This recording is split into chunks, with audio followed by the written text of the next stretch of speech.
think there was a big storm coming, would you? The storm is coming. What did he just say? He said there's a storm coming. At the heart of the storm is a source of evil that will change their lives forever. I don't understand why you chose me. You want to change the world, son. So do I. People want to change the world, don't know how to begin. Let's start with a smile. Be honest. It's love! The secret ingredient is love! Okay, just calm down. What the hell are we doing here, Harry? All you do is give me answers. Just give me the right answer. Tell the truth! You can't handle the truth. I can't promise I'll try, but I'll try to try. We can figure this out, right? We can figure this out, right? What is going on, everybody? Welcome to another edition to Worship in the Storm with your hosts, myself, Millennial Kingdom, and Andy Rouse. What is going on, Andy? What's up, man? How you doing? Having a ton of technical issues. That's how I'm doing. How are you doing? I'm doing great. Just hanging out, watching you have technical issues. Yeah, it was one thing after another. It wouldn't, it was no sound, no video, not allowed to do it for whatever reason. Happens to me every time I get some new program or something. I go balls to the walls and I end up screwing something up. That's how you learn. It is. And I made that video with the last hour and a half before the show started. And I think it's pretty good for the intro. Thank you. So it does have a few little edits in there that'll have to happen, but for no time to do it, I was just like boom, boom, boom, boom. Hell yeah. I think it was great for that time. All right. So what has been going on? So we haven't been on. Right after Thanksgiving we missed. Yep. So, that was my fault. No, you have to have time with your family. So how was everything going with your holidays? Yeah, that was pretty good. Actually was able to, for the most part, avoid bringing any crazy shit up at the dinner table or anything like that. So that was good. I saved it for later in the night. But I think I actually made my father pause about something finally. Okay. I think I kind of left him a little speechless because I think there's like a pothead conspiracy theorist deep down inside of him. It's just been dormant for quite a while. Yeah, so that's pretty awesome. How was yours? Mine was pretty good. I didn't go with my family because my family's up in Pennsylvania. I was down here in Georgia, so we were with Mimi's family. She's not even here tonight. But we were with her family, and man, we had so much food. I mean, it was crazy. We had like 3 different huge things of potatoes, 2 turkeys, just so much stuff. Like 8 different pies and whatever. I used to go to my buddy's house after my family's Thanksgiving back in the day, and their family would do a prime rib, a ham, and 2 turkeys. And they had a huge family, so there was lots of people and everything, but it was just so amazing. Yeah. And they would always make this very traditional thing called glug. Some listeners may be familiar. It's some Italian families do it. It's also a Scandinavian thing in different parts, different names to it, but it's this like holiday spirit that you make. And it's probably not done the way it was done a long time ago. You know what I mean? It was probably modernized, but I bet if you look into the history of it, there's probably some pretty esoteric, interesting things about it. It just rings that way. Glug. I feel like that just automatically sounds like something peculiar and maybe mysterious. Yeah, that sounds glug. When you hear that, it sounds like, what did you just say to me? Right. It's like an insult almost. Yeah. But it also sounds like drinking. Yeah, it does. So there goes back to that kind of like what do you call that, onomatopoeia and like Okay. Instinctual types of living language and Yeah. stuff like that. It's very interesting. So Yeah. who So knows? I'll look into it and I'll report back. all right, yeah, I definitely want to hear about Glug. But you mentioned about your dad. I think I made some progress with my mother in different aspects, Yeah, and tell me about let's it's talk about it. yeah, it's been a ongoing battle. I mean, obviously, you have faced your own stuff with your family and all. So I sent her the thing about the CIA having 10 different people uh, just being let go. And I said, look, and we just got in a big fight the other day. And I don't want to go into all the details, but it was like one of those things. We haven't talked in a while. And I don't want to say that we always fight, but she tends to bring up the medical industry, and she knows that I'm not fond of the medical industry. So she brought something up, and I was not in agreement with it, and I held back. And then she told me that my little brother didn't get one, him and his wife, and I was like, yes, I let it out. And then she was not happy with that. So then it kind of dovetailed from there. But I was able to send this to her. I was like, look, they don't care about you. And I sent that to her, and she was like, oh, that's horrible. And then it was a few days later, the NIH dropped that the research that they did with 5G and that thing being connected. And that's the last thing I said to her when we argued, 4 days earlier or whatever, was No like, shit. that's what it's doing. And it doesn't matter what you put in your body. You have to clear out your body and stop putting in what they want you to put in. So I sent that to her, and she was speechless. Oh man. And it's been good conversation since. We've talked about 3 times in the last week, and I can feel she's more accepting of me now. She's understanding the world a little bit more. I felt that exact same way that night, that Thanksgiving night when I talked to my dad, because it didn't get heated. So I'll give you a little bit of background about my father and I. At least in this realm, we've always butted heads. And the thing is like on his end, my dad's a very successful businessman. He always has been. He's a member of the American dream. He always has been. You know what I mean? And it's done well for him. So he's never really had a lot to question. He's been one of those people. So we've always butted heads in that situation.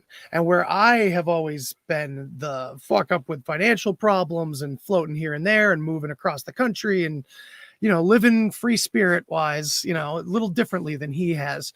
So like, I haven't really done a lot of things that warrant his professional respect. Not that he doesn't respect me. I will say this. My father is a loving guy, and he appreciates me, loves me and all that, and does respect me. And he's proud of me for doing what I'm doing, but he doesn't agree with a lot of stuff, and he doesn't look into a lot of stuff, same old story. So we always butt heads, and he kind of has this air of, I always have known better than my son. So that's kind of the mentality there, where at the end of the day, if my conviction is this way, my son is probably the one that's wrong. And that's all that I need to leave it at.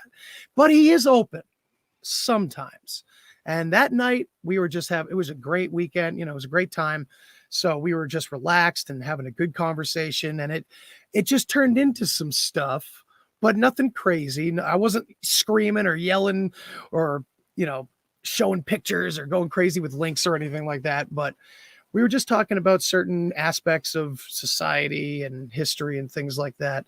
And I can't remember at what moment he kind of turned, but I think it had something to do with, we were talking about like the Kennedy assassination and things like that, because the Kennedy assassination, that's what it was. Yeah. Because he just came out and said, that's the one thing right there that I'm totally okay with, that was something was going on there. And that's when I was like, yeah, just a few bad apples in the government or something, right, Dad? Just a few bad apples that they got to take care of afterwards or something. And he's like, and that's when I got him, because he always kind of has that mentality that like Watergate, you know, all these things were just isolated incidents, bad people here and there pop into the government. And I think that's probably a general consensus of what a lot of people think, that, well, sometimes there's crooks, but not in the way we think of it.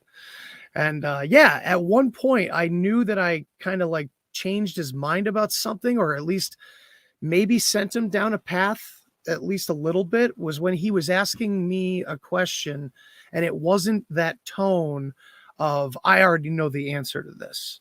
You know, that I'm sure you're familiar with that with your mom, you know, like that, I know better than you, I'm just going to say it as a question and corner you. It wasn't that kind of question. It was like, well, then how far and wide do you think it could go? It was a question like that. And it was an honest question. He was pondering. Yes, he was just, he was allowing himself to go, okay, if this is real, how would it be possible? And that's when I just floored into it with, well, I don't think everybody has to know. That's the big, you know, I think that's the illusion that people are under, that they think, we all think that everyone's in on it. And it's like, but remember, we're talking about people that are fascinated with autonomy and autonomous machines and systems. They want this thing running as smooth as possible with as few people as possible. I probably said it on the show before. So yeah, that really turned the conversation in an interesting direction. I couldn't get him on any like specific provocative points, but just the overall feeling had changed. So that was really cool.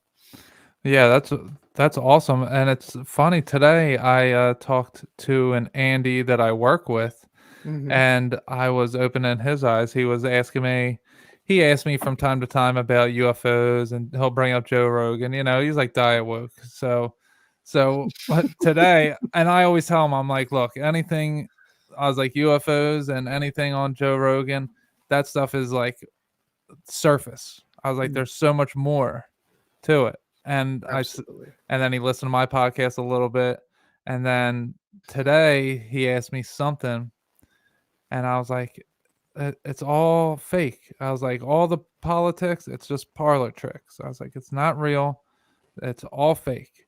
And I was getting through to him, and then he would like say something else about politics, and I'm like, it's fake, bro, just listen, it's all fake. And then I got to him a little bit, and we started talking about, he said something about some kind of you know, I call it a deceptive deed instead of an FF. I call it a deceptive deed.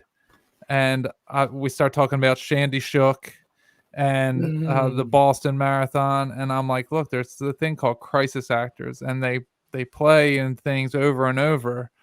And we were talking about the green screen, about, you know, who going through the screen, a microphone going through his hand, the latest, the Rittenhouse trial, the foot. Yeah, the foot.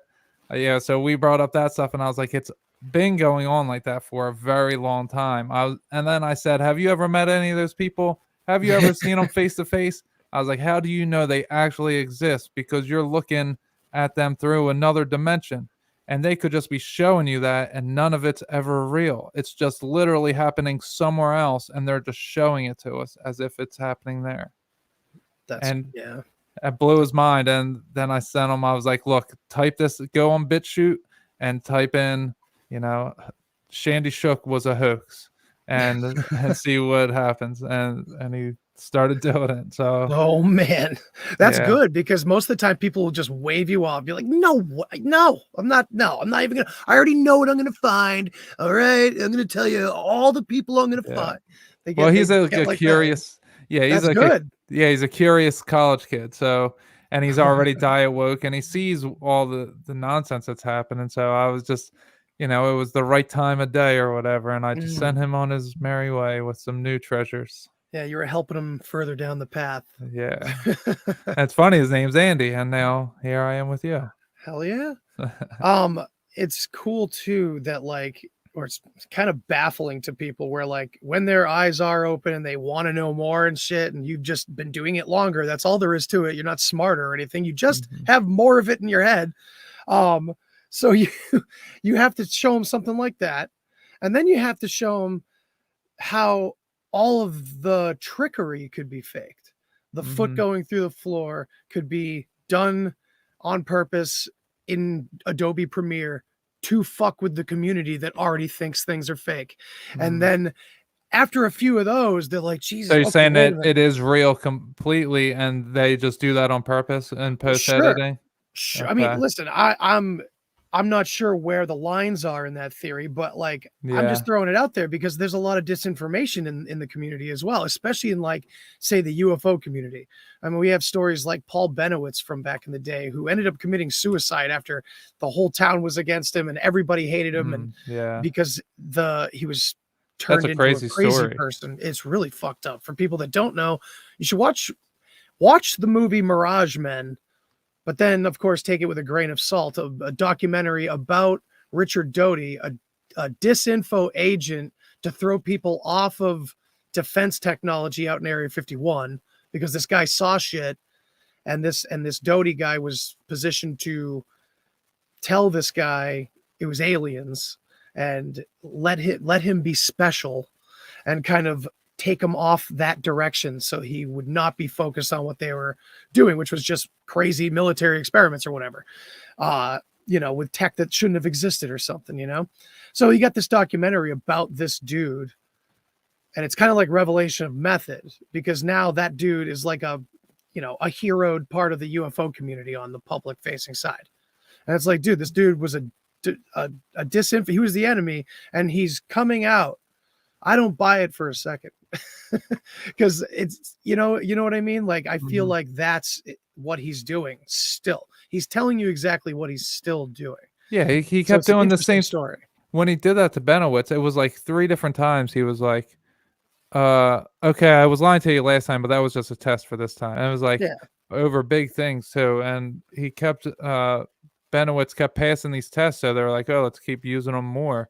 Because he did really find some shit in the beginning, and that's the whole reason why they got involved with him, is because he figured out some code that they had. Yes, he cracked it, and it's some wild. Yeah, he got into their security. That's right, and they were like, "What the fuck? This guy's getting into our firewalls and shit." Yeah, so they had to do something, and so you got Richard Doty he's at all the conventions, he's in all the new documentaries, he's talking to all the people. And I mean, I'm not trying to say that everybody's against us or that mentality at all, but this kind of person, I don't know, once a spook, always a spook. That's kind of my mentality. And also, it's just a funny little note that the production company that would not answer my emails is called Perception Management. And it's just like they love doing that. They love throwing those little nods in there. Yeah. Sometimes I was just gonna say, sometimes I wonder if the they is just the matrix that we live in, the living machine, not that we live in, that has invaded our universe, our natural universe. I think it's both, right? It's like it is that, but sometimes you find yourself, you're still a human and you explain things in human terms. So it's like, unfortunately, right now, we kind of still have to explain things in a duality frame. You know what I mean? Yeah, well, yeah, because there is beings, I don't know if they're humans, but there is things, imposters, if you will, that are pretending to be human, at least, that are working for this false matrix that is ushering it in, and they're at least pretending to be human. If I'm sure there is many humans that are involved, but I don't know. Actually, I don't know. They appear to be human, but then again, when you look back 10 years ago, Biden looks very different. A few months ago, before Kamala was elected, she looked very different. Dr. Fauci looked very different a few years ago. I mean, very, very different. These people are looking.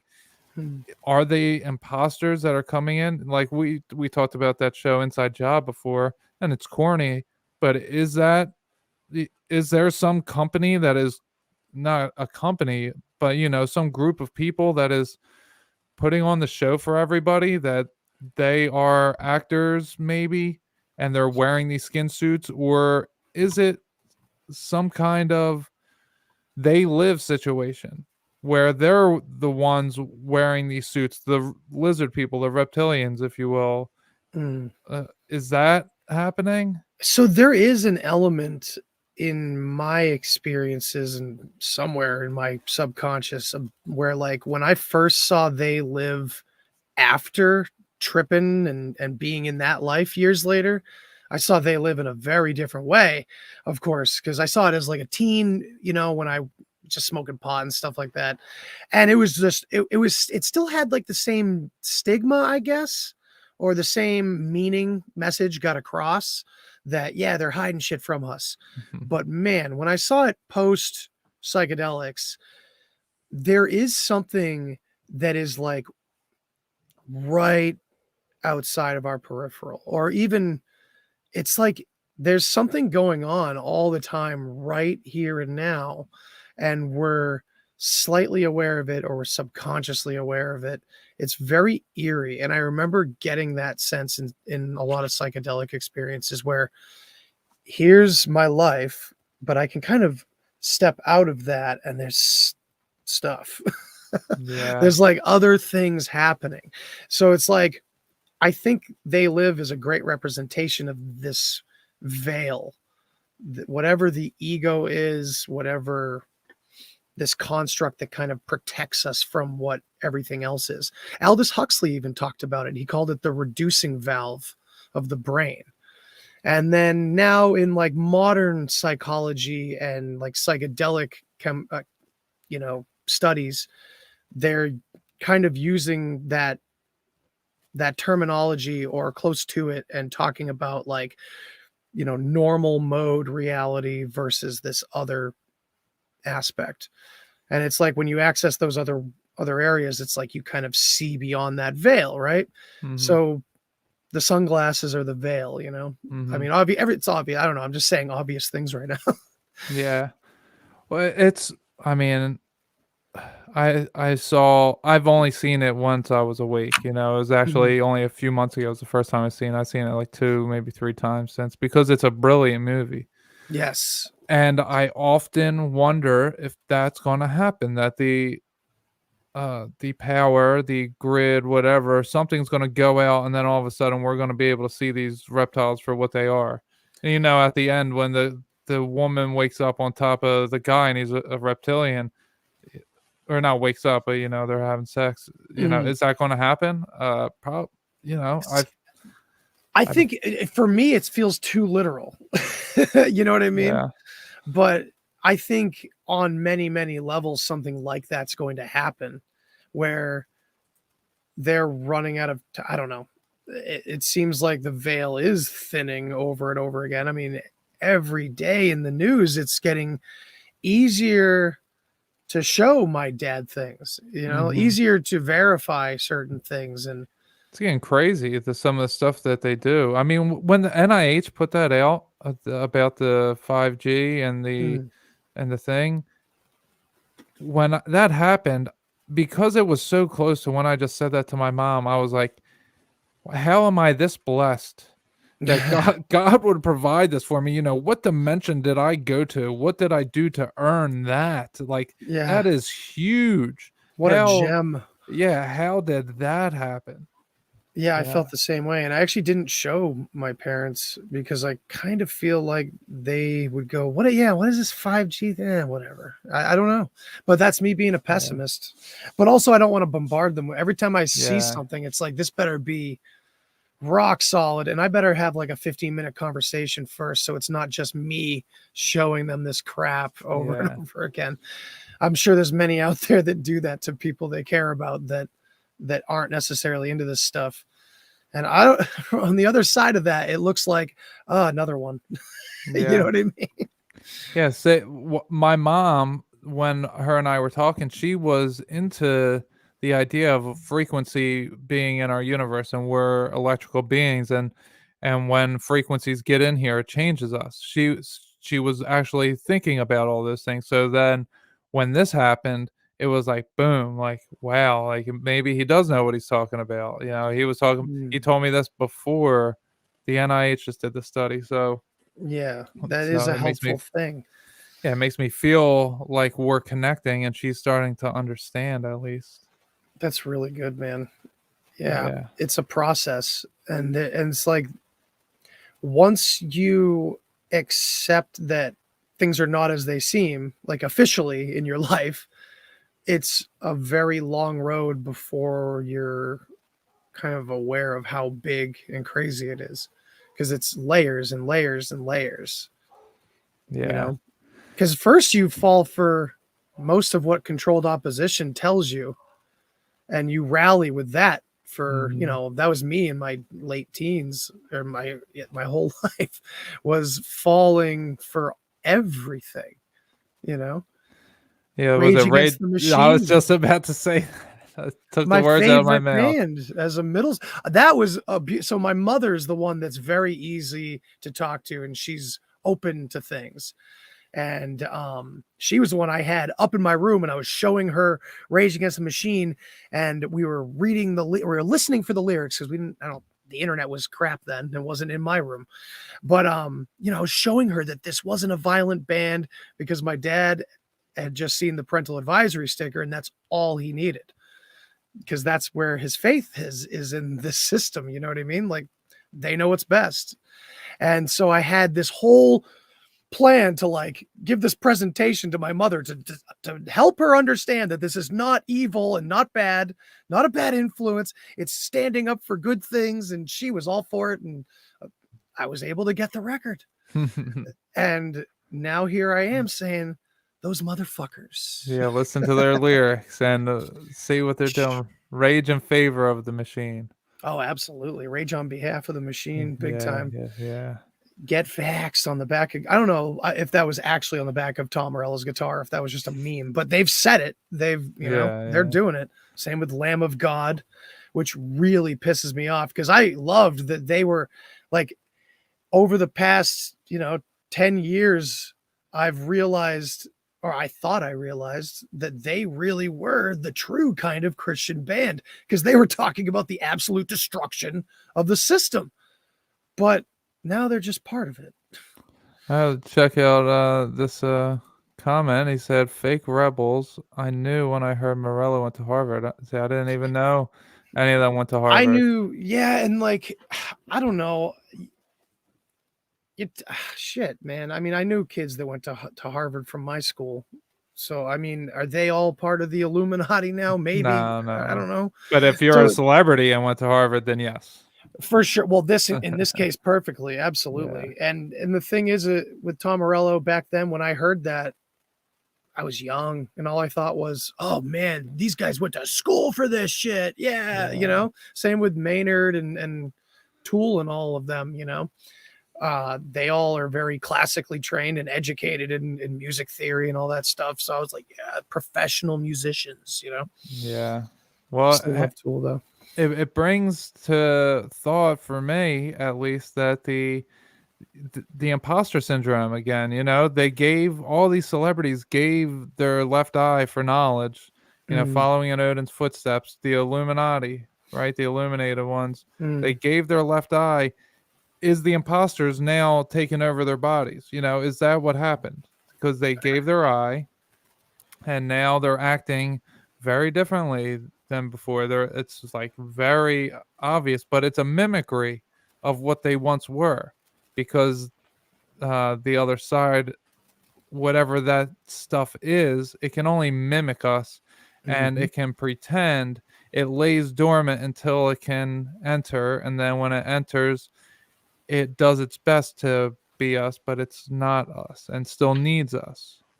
I don't know how true it is, because I haven't been able to locate a real source or what the guy's name supposedly might be, but there's been a video floating around for years of this guy who claims to have worked for the largest record company in the world, which was called Zodiac Records. And he claims that, well, they don't exist. They changed their name. I don't know what it is now. So it kind of seems a little flimsy, but he's talking about David Crosby and all these people, and saying how, they verified for me that, they still bring the master record to the chamber, and they put demons into it and stuff like that. And I'm like, all right, this is really front facing, in your face, like exactly kind of what us crazy conspiracy theorists want to hear.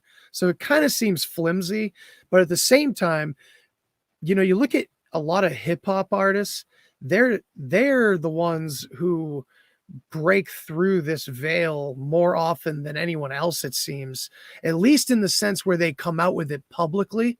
Whereas you have so much footage of Tupac and Prince and everyone from the 90s and gangster rap, all these guys, not all of them, of course, but a lot of them break through and start talking about how don't do what we're doing. Like, this is like, we thought this was going to be great. And a lot of young rap artists are saying it. They're like, that one of the Island Boys just came out. Yeah, I saw that too. Yeah, they're like, well, what is this? I mean, this is, but it's a little front facing. Like I said, are they telling us what we want to hear? That are they just keeping us afraid and saying, yeah, we are evil? You know, that would be the greatest trick, right? I don't know. Yeah, I mean, I think they just do it because nobody's going to say anything, because they never do. That's the other side of the coin. I mean, it literally could go one way or the other. They could just do whatever, and people just keep on buying their music. It doesn't matter. It won't get reported on, won't get followed up on, you know, just a little bit. And when people start to wake up, then they'll see it. But, you know, it doesn't really matter to anybody. I mean, I saw that they had EDM was blasting Travis Scott music after Astroworld, and nobody was dancing to it. So maybe, you know, maybe people will change their minds on what they listen to, but, you know, I doubt it. When I'm talking about this imposter syndrome, you know, it brings to mind all of the things that we do. So it's not just, you know, giving ourselves over to the musical frequency, but also the medical stuff, the radiation poisoning that we put ourselves through to cure cancer. What we're actually doing is making more room for them, because they're radiation and they come inside of us, and they're literally tricking us into doing it. Killing us. Talk about traditional cancer treating methods like radiation and chemo and stuff like that. Yeah, well, just the radiation, absolutely destructive. Yeah, the radiation, it's well, extremely and the chemo destructive too. But it's just to kill you.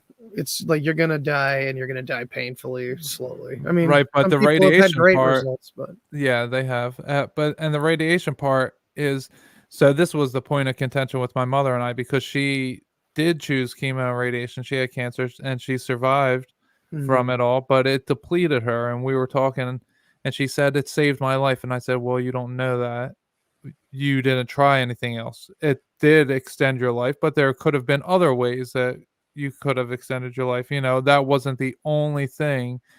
And like the radiation, what I'm really starting to understand is that's what they need. They need a high radiated airwave in order to exist here.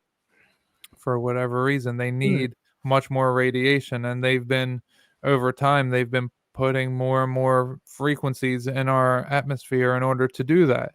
We have microwaves. Remember cell phones, when cell phones first came out, how much they said, oh, you're going to get brain cancer having that radiation, you know, right up to your head like that. Like, and we all now look at us. Shut up. Yeah, now look at us all.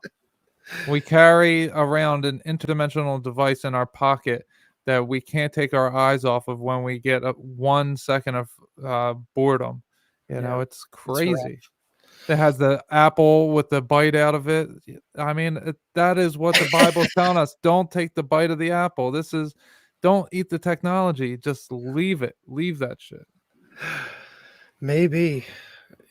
I don't know. I mean, I would like to think that it's all about the personas and the influences and intentions behind everything.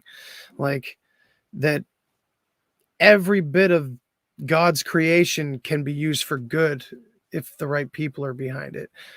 I mean, I don't know how far I can trust that theory yet. That's just how I'm feeling right now, and how I've been feeling as I sit behind all this technology, having this conversation. I mean, we have to look at both sides of it, right? And we have to look at the benefits that we're gaining out of matter, you know, physical matter that we are existing in. You know what I mean? There's got to be some silver lining here, because if we're here, if we're more powerful than we think we are or whatever, if it's all here within us to do more and to be God's extensions, then I think that it's not through technology, but I think technology like this is an intermediary. And I think maybe there's some people in the know, high up in the right places, that understand that it should be an intermediary because they're also interested in the spiritual side of things, but perhaps they're making a lot of profit as well. I'm not saying that there aren't also the nefarious types that we're talking about. Of course there are, but maybe on the cusp, people that are intelligent and are driven towards technology in a positive way to help, maybe being under the illusion of trying to help people. I mean, I don't know. That's my preliminary thoughts on it right now. I'm thinking there's got to be a way that we can at least use it for now in a good way. Yeah, now it's here and we can use it. I mean, to We what have to move degree? past it, though. We have to move Right. past it. This is a shitty life raft when we're trying to get back to the, we're trying to get somewhere, and this is just helping us through. I think the internet itself is a part of that. Like, we are able to connect to leave this primitive means of connection behind eventually. You know what I mean? Yeah. It's the way that I can see it, what's happening with it is the mother matrix is entering our world more and more, which is giving us stronger and stronger internet because the internet is her. The mother matrix system is her, is the internet. So we have to, so they can't turn it off. That's not an option. They'll cease to exist if they turned it off. So a lot of people ask, why don't they just turn off the internet if it's such a problem? Well, they can't because that's what they are. That's where they come from. So it's not an internet. It's just her, whatever she is, the mother matrix of all these radiation beings. And what I see for us is we can start to understand our own abilities by this mimicry that we use. And we can God will start to pop us open, and we'll be able to, oh, I know what connecting with Andy 900 miles away is like. I've done that. So now I can imagine it in my mind so that when we do evolve from it, that we can understand it in a much easier way. You're muted. That helps. You just blew my mind, man. That's perfect. That fits exactly with what I'm saying, man. It's like I said, it's an intermediary, right? Once we have that experience, and remember, we can't. What is it? We can't like make new, or we can't interpret new experiences if we've never had the experience before, because our mind is just memory. We're just putting memories together to create images. So once we do that, we'll be able to astral travel and shit a hell of a lot easier.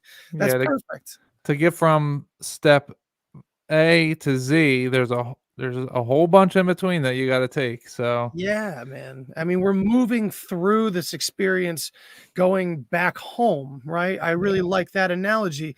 So the closer to home you get, the more you start recognizing the houses and the buildings and the streets and everything, the scenery. It starts to get more like it. You start to get more confident. You understand where you are more. So I like that analogy. I always like to use that. Yeah. Well, hey, let's segue that into homes. And there's something weird happened in my hometown. My entire life there was a sign that said there was a historical church right there in the town of Prospect Park, Pennsylvania. And we walked by it all the time. The sign's not there anymore. So I don't know why it got taken down. I don't know if one of those historic signs can be taken down once it's, deemed historic. It was like the first church ever in I don't know where, but it had one of those historic signs that you see on the side of the road, and it's gone. And the real weird part is my town used to be called Moore. Doing all this research of the Moorish people, and the high school, the initials for the high school are IHS, which is Jesuits. So they covered up the name of Moore, and they just happened to have the Jesuit 3 letters for the high school initials, and now this church's historic sign is taken. I don't know why the sign would be taken down. How long ago did you notice it gone? Well, so I was looking it up a couple months ago. I was looking when I started looking into all of this. Mimi's in the comments. She said, hey, aw. What's up, Mimi? Hello, Mimi, my love. So when I was looking up to see about like the architecture and stuff, I was like, oh yeah, my town used to be called Moore because it has a park there that everybody else not in the town, everyone else that came from somewhere else knew it as Moore's Lake, but everybody in the town knew it as the Hollow because it wasn't a lake anymore. It was hollowed out, I guess. So is it that like a whole big psyop on everybody in the town that we all called it the Hollow, but others called it Moore's Lake? So once I realized it, I was like, well, let me go look around because I want to see about that church, because I have a thing with the Methodist churches. Well, I was actually baptized Methodist when I was a newborn baby, which turns out you're not supposed to baptize babies because they're innocent. So you're not supposed to do that until they're ready to repent for their sins when they're adults. That makes a hell of a lot more sense. Yes. So wait a second. Are you saying children shouldn't be asked really important life decisions and have them left up to them? Yeah, have them leave those decisions up to themselves because they're children and everything. Yeah. Good point. Okay, cool. Just wanted to check. All right, moving on. Yeah. So I have an idea that the Knights of Templar, they no longer exist, right? That they are the military branch, and they work through the Methodist Church, which is why the Methodist Church has the red flag on the cross, and it goes to the Red Scarf suicides, quote unquote suicides. That's all happening. So anyway, when I was looking up stuff in my town, I had realized, I was like, oh yeah, let me go see what that sign says. And the sign's not there. Google Map on street mode. And I'm going, I'm looking every angle, and that sign ain't there. And I know exactly where it was because it's a big hill right there. I mean, there's no other place that it could be. I went down the whole block. And the street is called 420. How about that? So it was 420 is the road. It's all psyops over there. The whole thing. Pennsylvania, huh? George Washington stayed at a hotel that was there, and they knocked it down like, I don't know, 15 years ago. Wow. But yeah, it was. Oddly enough, there's a hotel in my town that I grew up in that George Washington famously stayed at as well. I wonder how many towns have that story. Maybe. That was this big yellow old building that just sat there. I wonder if it's still there. I don't know. Yeah, now it is a bar and restaurant, that place. Typical. So that's super interesting that you also have the same story. In the Northeast, I'm sure that he stayed in many, but yeah, that's true. All over there. Have you ever checked out your hometown about different stuff around it? Like, no, I really haven't.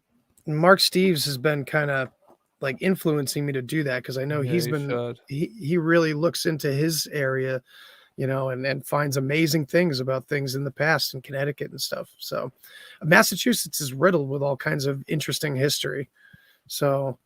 And plus, it was the first state in the Union, and whether that's true or not or whatever, like there's a lot of history. Delaware was the first state.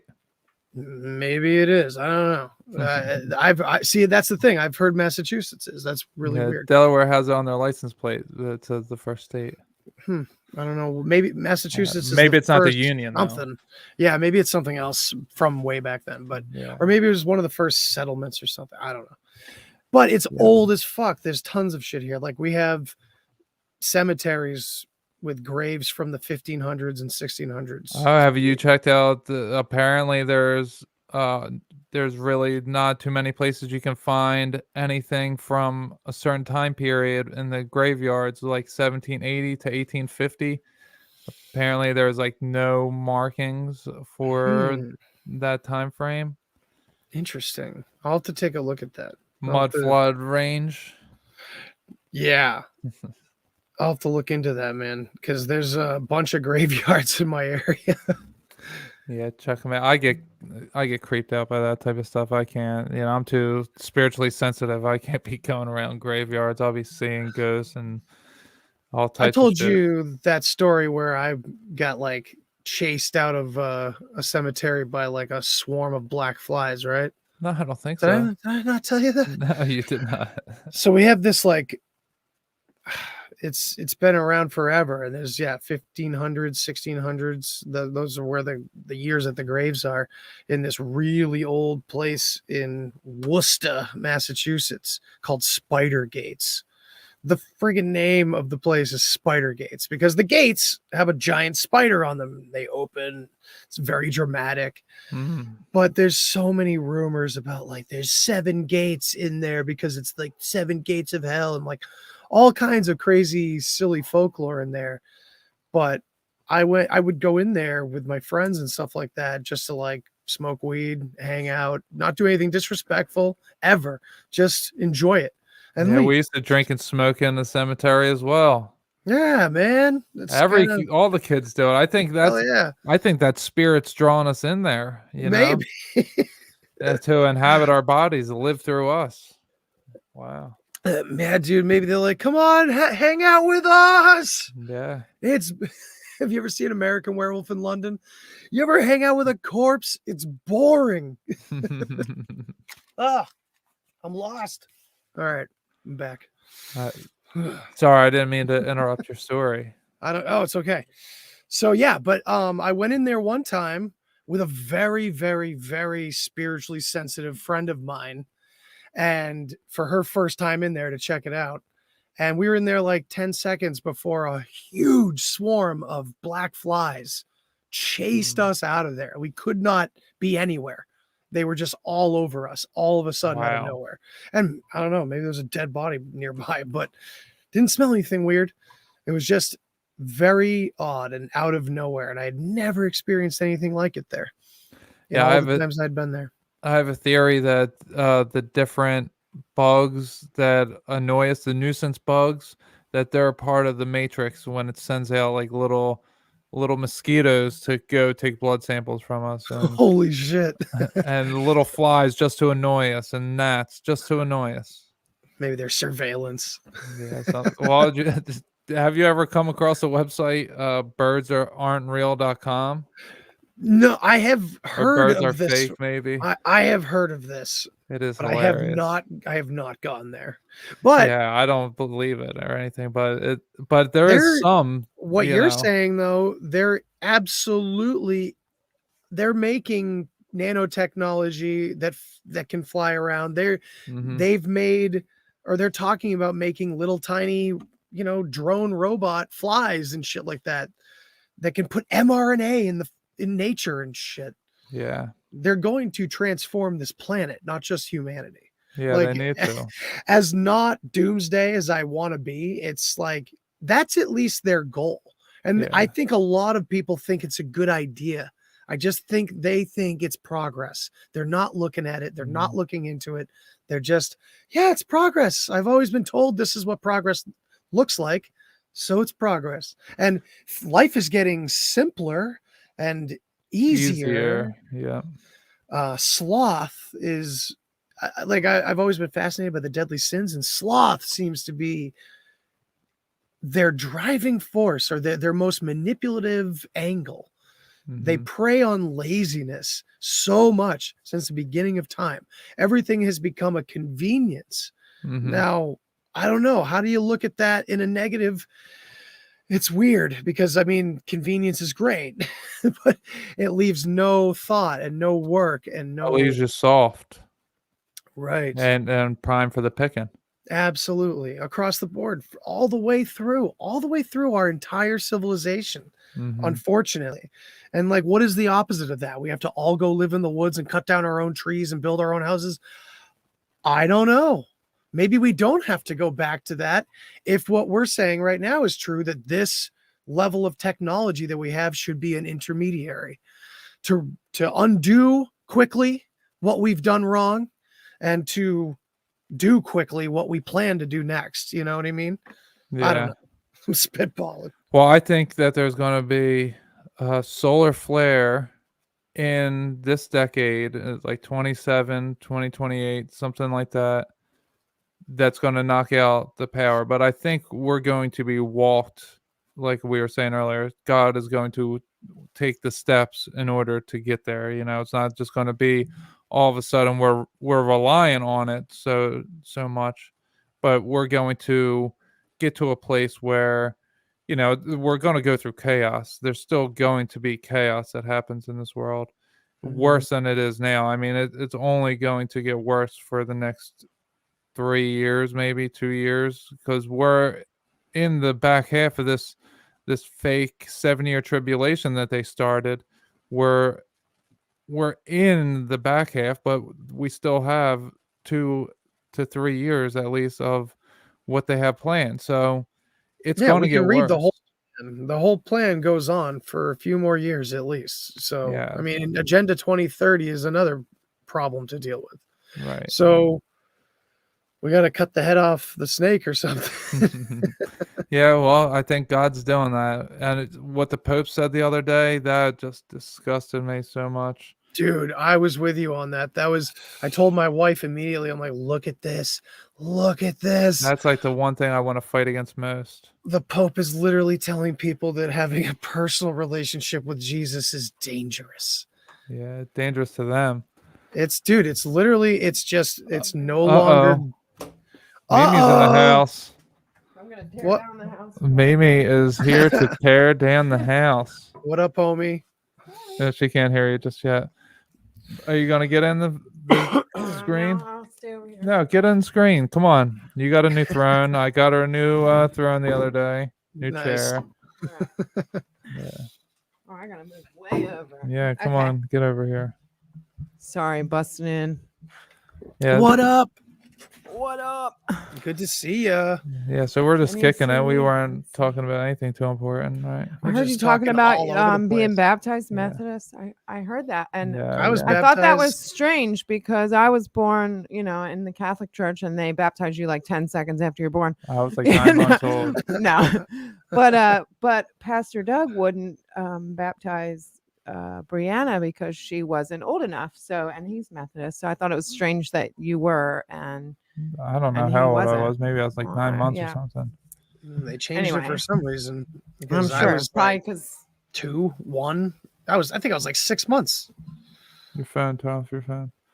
Yeah, I I think was it was right around the 6-month mark that we started getting pressure from one side of the family to get our kid baptized. My daughter, I baptized her. Well, I didn't do it, but her mom wanted her to be baptized in the Catholic Church. Most amazing baptism ever. So she was this perfect angel the entire day. There's 2 little boys that are, crying real loud and making a fuss of everything all over the place. She was a perfect angel, just sitting on everyone's lap, just looking around. She knew it was like some kind of big deal. And so my oldest brother is her godfather, and her mom's cousin is her godmother. So they're up there holding her, and the priest is doing his thing, and he does the cross on her head, right, with the holy water, and she falls asleep. She falls limp. Her arms and legs just go limp, and then her arm just rises up, and she just points to the sky like this, like hand straight all the way up. That's pointing, awesome. Pointing at the sky for like 30 seconds. And so before all that happened, Maya's mom, my daughter's mom, said to me, she like tapped me and she goes, "Look at her," because I was watching my brother, the godmother and godfather, holding her and watching the priest do his thing, and she was like, "No, look at her." So I looked at her, but she doesn't even remember saying that to me now. Uh, so she doesn't remember this event at all. I mean, she's the one that told me about it, and we were the only two at the time that saw it because she pointed right to the sky, and then her arms fell limp, and then boom, she was back awake, and she was a perfect angel for the rest of the day. And it's like she experienced something super special on that day. That's awesome, dude. Yeah, That's so cool. Well, the kids seem to be, well, my take on evolution is that it does exist within this, it's an expression of, I don't know where I'm going with that, but what I was going to say, sorry, it's been a long week, man, no worries. but, I lost my train of thought. Where the hell was I? I just said that. I'm like, I can't believe it's Friday. It doesn't even feel like a Friday. Dude, I'm going to work tomorrow too. Yeah. Me too. I got to be up by 6:30. I am not. Yeah, so I was gonna say kids seem to be more aware coming into the world these days, and even on like a physiological level, like kids are able to pick their heads up a lot faster and use their necks more a lot faster. It's crazy. And just I mean, granted, it's us too. Of course, it's always our influence. Good Is or that bad, from the helps. radiation poisoning from those who are poisoning us that our children are being more ready for their control? Oh, I don't know. That's not how I'm taking it. My son's just developing such beautiful empathy for other people so much quicker than I ever did as a little boy, and Okay.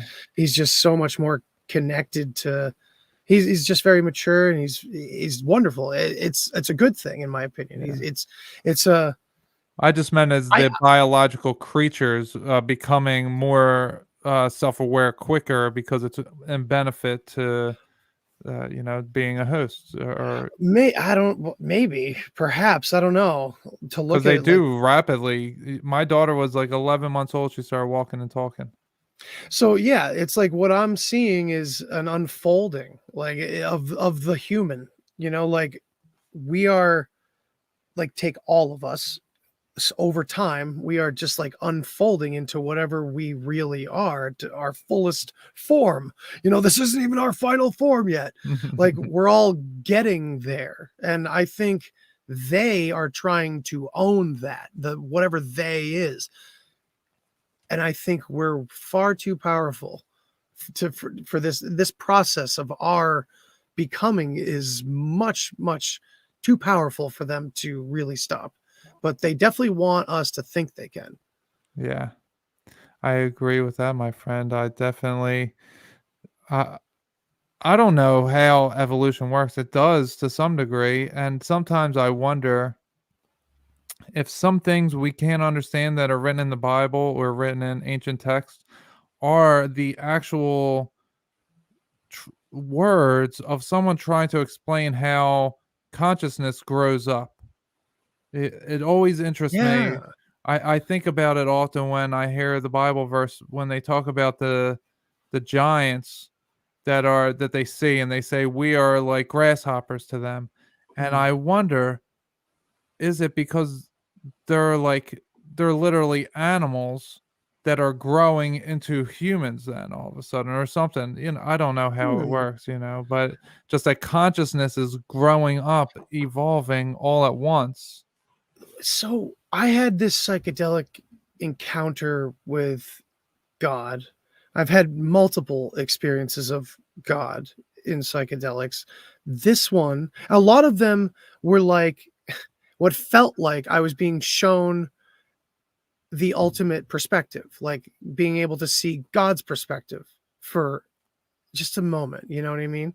And that's weird. I'm not trying to claim anything. So I have God's word now. None of that. Just the idea that he didn't know how he was doing it either. He didn't know how he created everything.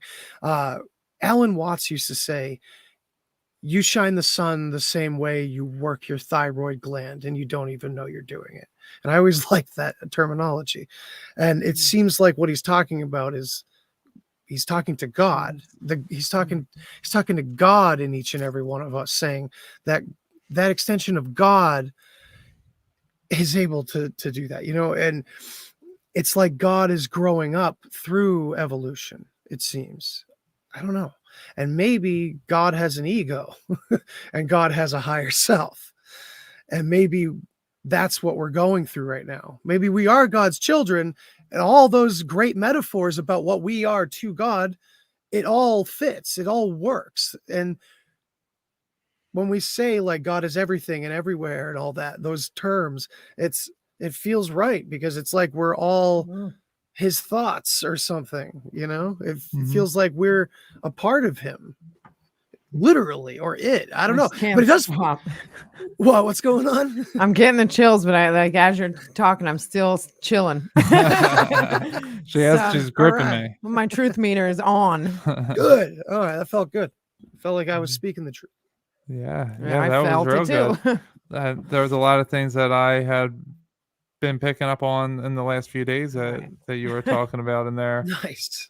Yeah, so it's super interesting. And like I was saying with the consciousness, like we are God to our pets. Our pets, if they want to live in the garden and they get fed and they get taken care of, they have to be within these walls and they have to adhere to our rules. But they are always welcome to hop the fence, climb under it, leave however. And once they leave the garden, then they have to fend for themselves, and then they have to trust something much higher than we are. But they live amongst the gods to them. So when we look in our past and it says the people were living amongst the gods, it's like, well, yeah, because they were animals and they grew up. The people, the gods, evolved into angels, so to speak, and the animals evolved into humans. Right. It's all just a process of like the lotus flower, all that Eastern mysticism, like the right Eastern mysticism. Have you seen those posts where like there's the daisy of death versus the real flower of life? I never It's heard interesting. of the daisy of death. I'll send, or you can look it up, or I'll send you some stuff on it. It's pretty interesting. It's like, guess what? All this crazy ancient wisdom is beautiful, and it is real, but there's also this sidetrack that actually kind of represents enclosure and stuff like that, rather than this freeing toroidal beautiful energy. You know what I mean? But anyway, Eastern mysticism, the lotus flower, the flower of life, it's representative of this unfolding of becoming, and it's just representative everywhere. Yeah, the Fibonacci sequence. Yeah, and I know that some people can say that that's an Illuminati thing, but I think good people or bad people are going to use the best thing that they've discovered. And I think by representing nature in what we build, it's better built and more useful, if that makes sense. And I'm kind of piecing this now together with a lot of tidbits in my head and a lot of what I gained from talking directly to Russ and Kyle last night from the Snake Bros, because those guys really put that together for me in the right wording, I guess.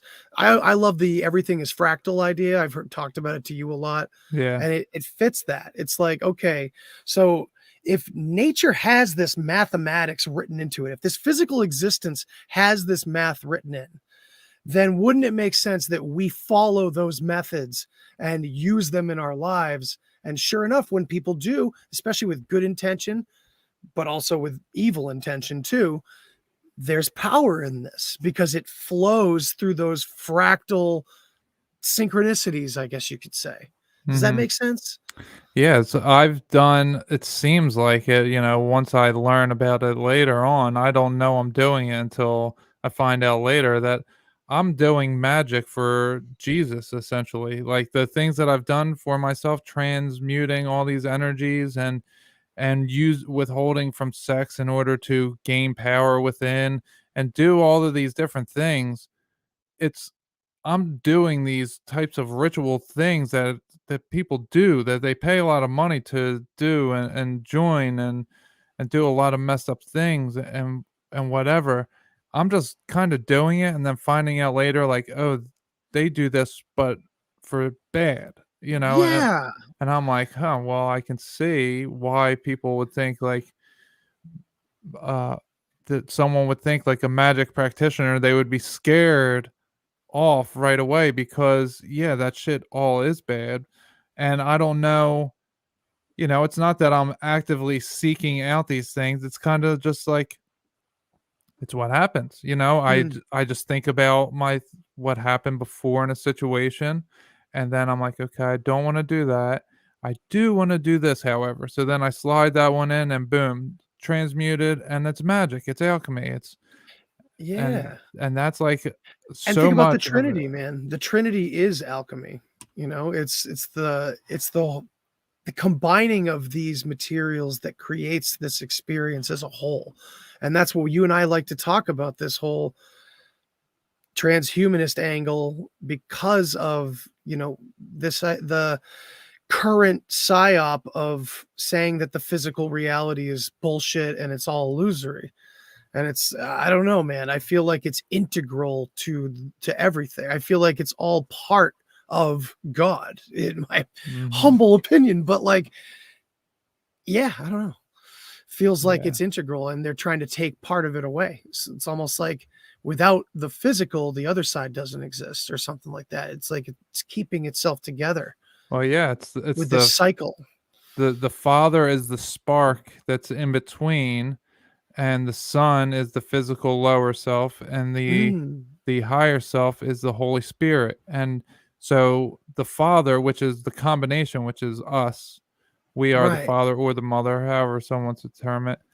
We are the combination, and we are the best of the three because we are both of the other things. The culmination. Right. Yeah, but we can't exist if they don't exist. And they don't exist if we don't let them exist, because we have to exist to make, because it's the Trinity. You can't have one without the others, even though one is greater than the others. They're still not all. It's like the two coming together make the third. Yeah. And the third makes the The sum is greater than its parts. Right. It's beautiful.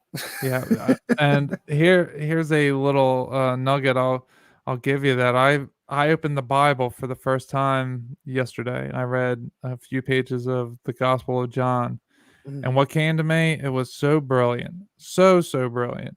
And I had been working on an idea already that led me to understand this in a deeper way. That, all right, Jesus Christ. So I'm sure you heard of the Millennial Kingdom possibility happening. I don't know enough about it, though. Okay. So, yeah. Okay, so just a brief little thing is there is a time period in the what we know as the 1200s to the 1500s, at least, maybe even the 800s, that there was kings all over the planet, whatever this planet is, realm, whatever. There were kings all over in many different countries that all had a similar look. It's a similar look to what I have now, with the long hair, the beard. And they're recorded all as Jesus Christ. Okay. So these kings are all named something. They have their own names. But my idea had been that the Bible is talking about all of these kings, but they're not mentioning the kings. They're just calling the kings who these kings call their king, which is Jesus Christ. They all say, Jesus Christ is my king. He's the King of Kings. Right. Yeah. So, holy shit. Yes. So, I mean, it's always talked about that Christ was a title a lot of times. You know what I Right. mean? So that would fit. So the only begotten Son isn't a physical person, but it's the one true living God. It's the Holy Spirit is the one true living God, the only Son that there is, because we are all that same being. We are all that one Son. So what ends up happening is people are doing the work of Jesus Christ and no longer want to be recognized as themselves. they want everyone to see Jesus Christ coming Mm. through them. So Interesting.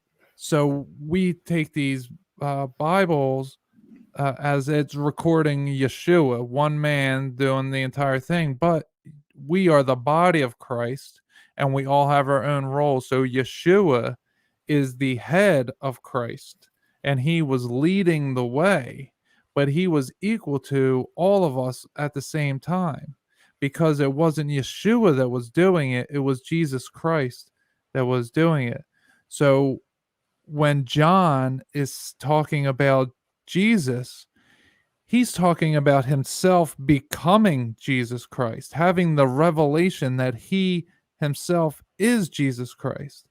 And he says that the one that comes after me, because he was still his lower self, and then the one who came after him was Jesus Christ in his own body.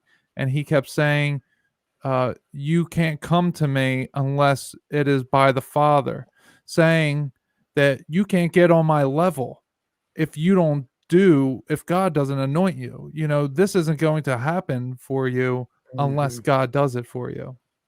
But so we're interpreting this as if this John character is following Jesus around and watching Jesus, when in fact it's himself. It's the gospel of John having the revelation that he is Jesus Christ, recognized in a full form.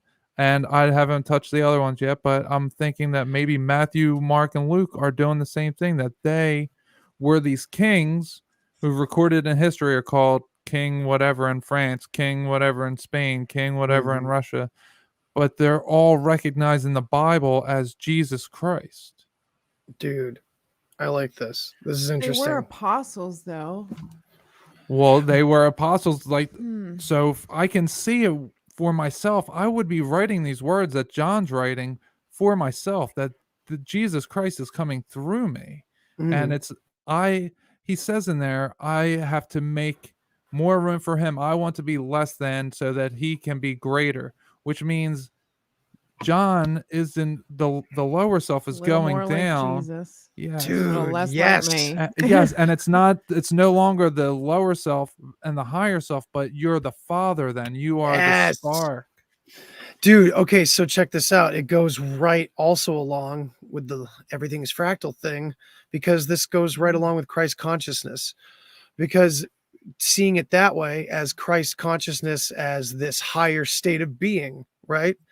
It goes right along with all of that angle too, the spiritual side of it, where you become enlightened and you reach Christ consciousness. It's the Buddha consciousness, whatever. It's the same thing. It's the same representative thing. Oh, you're And helping me see something. yeah, check this out. Check this out. Yeah, okay. Because so I've read Genesis a lot, and I've interpreted it in a lot of different ways. I've heard a lot of different interpretations. One of the interpretations is that after they eat so first of all, let's do this real quick. In the original text, before a lot of the translations, which many were mistranslations, of course, we know that. The story goes that they ate of the tree, ate of the fruit of the tree of knowledge of good and evil, and then they found things to clothe themselves because they realized that they were naked. Then Yahweh arrives and says, "Where are you?" So an omnipotent being is trying to figure out where someone is. And then they hide in the bushes. And Adam comes out and says, "I was hiding because I was afraid, because I was naked." But he wasn't naked when he hid.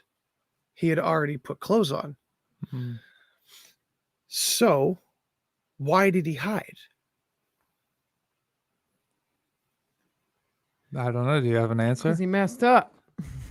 Because he ate of the tree Yeah. and gained the knowledge, and he understood That he was going to get in trouble. who was good and who was evil. And he hid and lied to the one who he was afraid of. Now, this doesn't take away from God. I have heard this interpretation as Yahweh is a mimicry in the Bible and not God. It's an interesting. I know I'm prickling some things. Yeah, Well, that's it's kind of going interesting. with what you're saying, that Yahweh was just a title. No. Well, so it well, also Yahweh ties- is a title. Yeah, It Lord. is. I am. Well, it means Lord. Okay, that fits also because Lord. So now what is also said about eating of the fruit, he has become like us. First of all, us as in Elohim, right? Mhm. This group, not just God Right. talking, but he has become like us. So if we Mhm. refer to Yahweh like Lord, if that is a word that is used for a God, then or an enlightened being perhaps, then it's interesting when Eve gives birth to Cain and says, I have, or with the help of the Lord, I have brought forth a man. Hmm. But there was no divine intervention with Cain. Adam and Eve had sex and had Cain. Oh, that's the serpent So seed sh- Cain's line. So she is referring Wow. to Adam as Lord I think Adam. because he ate of the fruit and he became like us. So he now has Right. the title of Lord. So he Just has the like ability to Adam. create. So this is why. Hmm. So in this version of things, in this interpretation, and that's all I'm suggesting this is, because Mhm. my God, we can interpret it so many ways. Yeah. It's said that when Adam and Eve are kicked out, in this version, they are granted to leave. But not just granted, they're told that they have to leave now, but it's not a bad thing. That now that you are like us, now you have to work and do the work and create and make things. So go till the land and go populate the earth and do that. It's a very interesting take on Genesis for sure.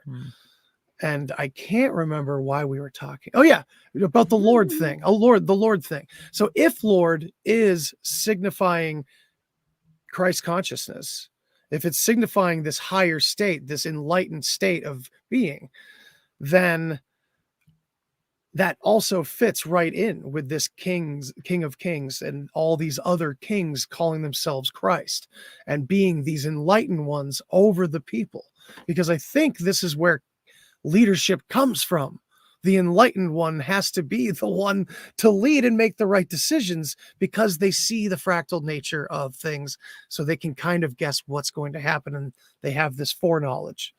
Yeah, and I think that we need some kind of goal. Humanity needs something to strive for. It's to go to become. It needs You to need a know. focal point. There's so many Yeah, distractions. right. They needs to know what to do. So I find that very interesting. Well, also, like, I mean, man, life, a lot of like very spiritual leaders have said that, life is suffering until, you have to go into your suffering, right? So in a way, God is, if this line of thinking is true, then it's like God is suggesting to go into your suffering and grow. And, I don't know. It's a really, It's interesting. I like it. Yeah, we can spend a lot of A time. lot of time. Talking about different interpretations of Genesis. It's Oh, super interesting. absolutely. So when you were saying right there, what I said, I was saying something is when I forget exactly what you were saying, but we were talking about becoming the Christ. So what ends up happening is we go from the lower self to then the higher self, and what they are trying to do is keep us all the way as high as we can. We think that we have to do more things to become more highly enlightened, but it's actually the grounding and the meeting in the middle that is actually Midgard. the most. Is that a thing in Bach Saga?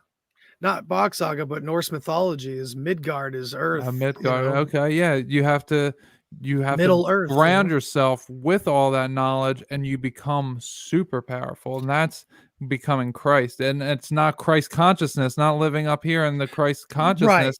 It's living as Christ, as Yes. Christ, or having Christ live within you as you're a human, but this higher knowledge being is living inside of you now. And that again fits with Adam and Eve going out to live and do this stuff. And while all the while, God is there, always there. The spear and the sword, the flaming whatever, it's right there to guide you back home whenever you want. But go out and experience and do these things. And yeah, I mean, I know I do agree with what you're saying about the constant growth and kind of having it be a hamster wheel. I totally get that aspect. But I don't know, maybe there's some sort of way to bring those bring them together or something like that. I don't know. We'd have to do more digging, but interesting stuff. Sure. Yeah, definitely. Bob's Cat said, amazing theories, guys, mind-blowing. Oh, cool. Thank you for that. Thanks for checking it out. Yeah, we'll go ahead and share it around. Do we have some people in the chat? I haven't even looked. Yeah, we had a couple people. What's really going on? He was popping in. Jesus Vargas. He's Jesus is he's the man. Me and him talk all the time. Yeah. So this was a great time. Is there anything else you wanted to get into before we wrapped it up? Man, not off the top of my head, but so what are what are you doing for Christmas? Let's tell the people what we're doing for Christmas. So my wife and I have kind of done something a little different this year too. We've kind of looked at all of our decorations and stuff, and we've drawn a line in the sand, and we've kind of tossed a lot of not sentimental stuff. I've got a few sentimental things from like my childhood that just mean things to me, but beyond that, getting rid of a lot of like the cheery Americanized Christmassy stuff. And not that we're not doing Santa Claus, we are, and I hope that I can give him a more full story to go with the rug being pulled out from under him when it's, when Santa's not real someday. But other than that, we're going more just natural and celebrating the season and family and things like that. Our Christmas tree has a lot more homemade things on it this year, and it's cool. It's really nice. And we're going to head down to Cape Cod to visit my parents, I think. Okay. Or am I going? Oh, see, I never know. My wife's the one who knows. Okay. Yeah, so are you going for the weekend or? Yeah, it's just going to be a short trip because I think I actually have work the day after Christmas. So.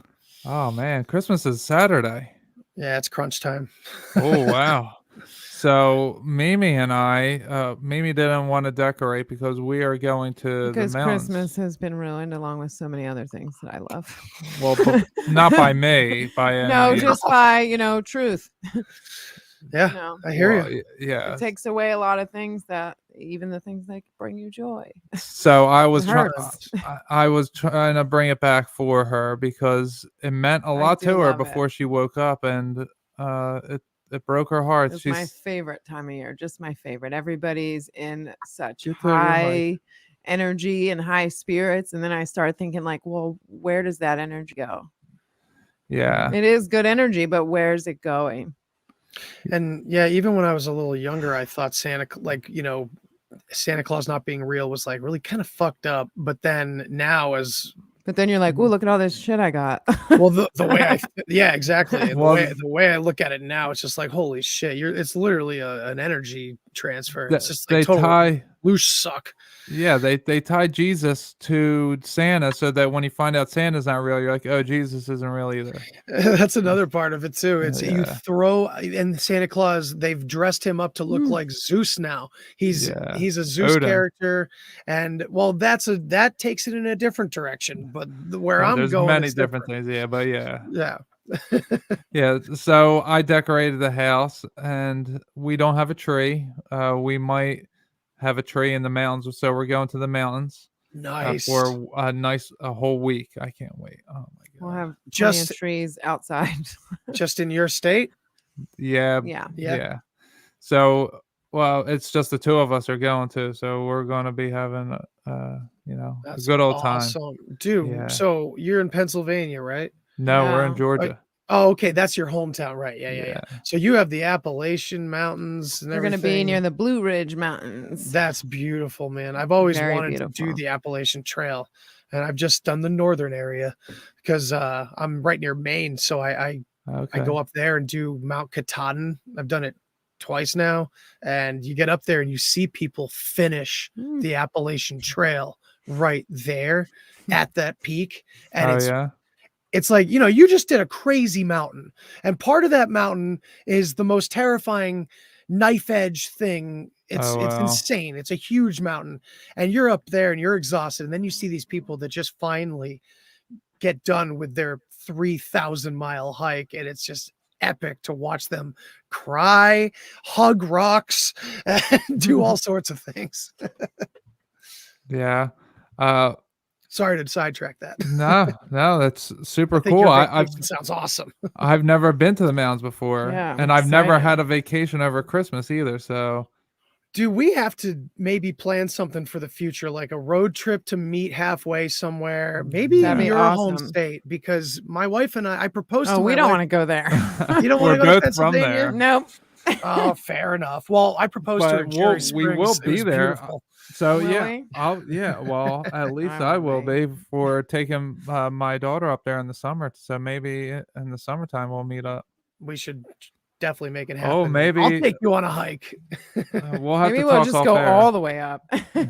We'll come all the Gladly. way because I've never been to any of the New England Vermont states, or- and I Oh, would. we would love And I to take used you to around. like dream of going to like Vermont and in the fall and all that fancy stuff. Yeah, It's what it's cracked up to be because it's gorgeous up here. It's just happening a lot later now. It's really fucking weird. The leaves Yeah. are dying and the snow has already like fallen most of the time. It's really weird. Oh wow. Like everything's being pushed in weird directions. yeah. It's The very weather's strange. changing. Yeah, I always thought the seasons were getting kind of pushed Yeah, a month. forward. Like a Yeah, month. they are. Yeah, Yeah, like a month. Like they're definitely. off by a Well, month. it's still like 70, Yes. 80 degrees here. Mm-hmm. That's weird. I I mean, but it's Yeah. getting nice. it's getting cold. It's getting cold here, but it's not cold as it's not as cold as it would be. It's usually like 0 right now. It's like 35, 40 degrees. So it's weird. I don't know if it's gonna snow or not in the mountains. I doubt it, but they do have this fake little snow mountain. Can't wait to go sledding on. Nice. Hell Yeah. yeah. Oh Yeah, man, I cool. wish That's all I want to do. I I don't miss like shoveling snow, but I do miss sledding and tubing and all that fun stuff. Climbing up the hill 100 times. I miss that. Oh yeah. I get to have snowball fights now with my Yeah. son. Build snowmen and shit. It's great. We Yeah. build armies of snowmen and then we destroy them.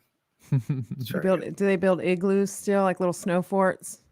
Oh yeah. We build forts all the time. It's Nice. great. Got built some star forts. The new yes. improved forts. I tried to build a pyramid last time. Trying to see if we can get some good vibes. Oh yeah. Oh, I'm sure you could get something if you hollow them out like an igloo. Yeah. Maybe you'll get stuck under there for 50 million years or something. Never know. No, that's What not. I do is like the snowmen become robots to my son, and we annihilate them because I'm trying to raise him as John Connor right now. Teach him how to Very throw cool. snowballs like Elf, like just winging them.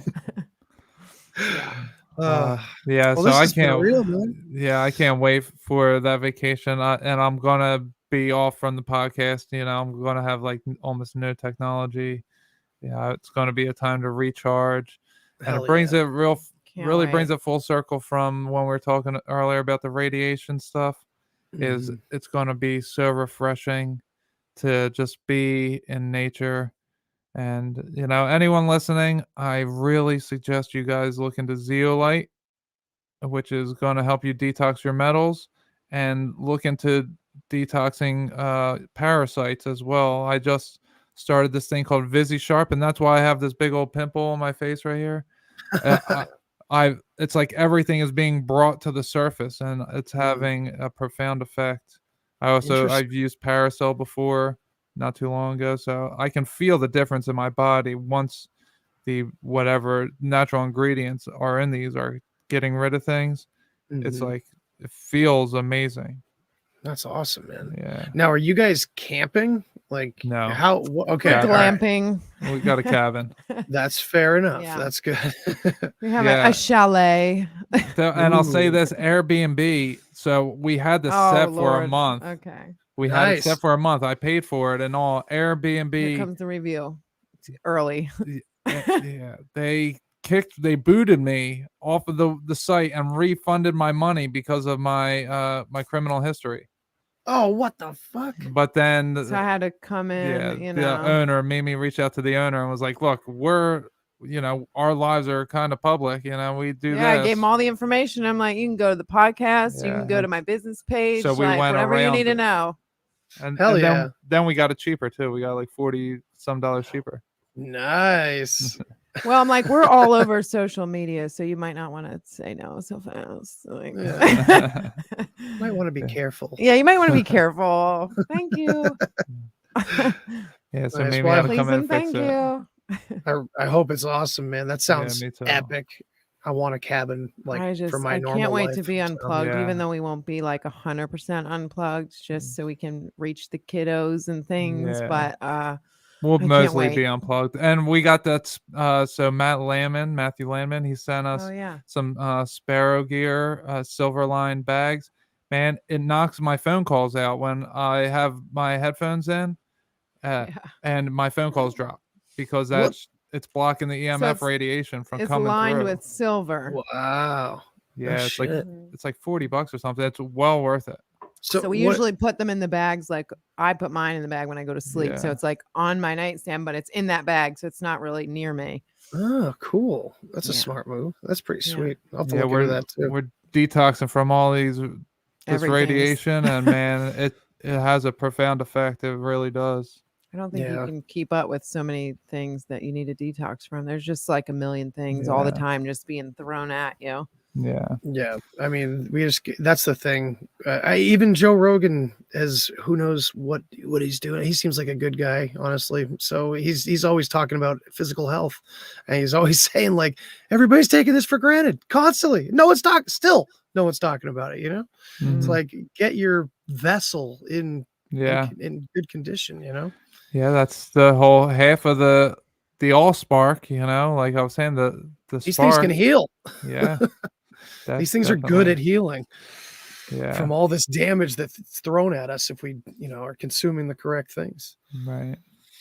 All But right. anyway, Yeah, I think that's gonna do it. All right. Do you want to tell the people where they can find you? the Deep Share, Go to the Deep Share podcast, Roots of It's in the Creation, comments. and yeah, Or in I'm the on info, most whatever. RSS feed apps and websites and YouTube as well. So check me out there. I'm going to be having a new show next year, an exclusive show called The Witness to carry on the nice. miniseries I did. So I'm going to take that into premium land. If anybody wants to pay for it, we'll see how it goes.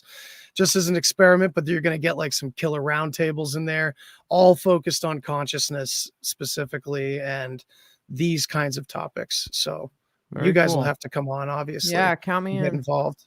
Yeah, I'll definitely be on. Very cool. New year, more me. Yeah. Hell yeah. Yeah, I can't wait. And we won't be back again in 2 weeks because I'll be on vacation. So it'll be another month until we do another Worship in the Storm. It'll be the new year. Wow. Holy shit. That's awesome, man.